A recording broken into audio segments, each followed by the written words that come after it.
I am শ্বশুরবাড়ি, হা হা হা হা। এটাই বাস্তব। হাই বন্ধুরা, সবাই কেমন আছেন? আশা করি ভালো আছেন।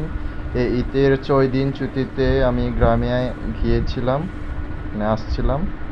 মানে এসে দেখি এই জমিতে গিয়ে দেখি যে অনেকগুলো গাছগুলো দেখে তো আর মনে মনে মানতেছে না। তাই সাথে সাথে জমিতে নেমে পড়েছি। তারপরে গাছগুলো পরিষ্কার করে চলে আসছি। তারপরে ব্রাশ করে তারপর হচ্ছে জমিতে পানি দেওয়া লাগবে। তাই মোটরের সুইচ দিয়ে মানে জমিতে পানি দিয়ে দিলাম। তারপরে পুকুরে প্রচুর মাছ আছে এখানে।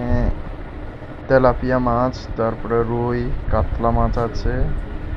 তারপরে ছোট ছোট মাছগুলো আছে এখানে। মানে কিনে খেতে হয় না বলতে গেলে। শ্বশুর আব্বা সবজি বাগান করেছে।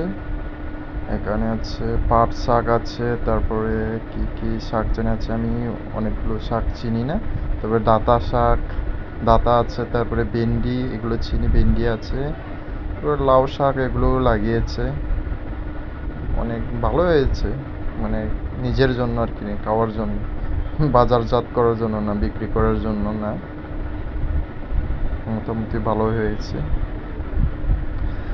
বন্ধুরা, ভালো লাগলে আমার এই ভিডিওটি শেয়ার করে দিবেন, পেজটা ফলো করে আমার সাথেই থাকবেন। ধন্যবাদ।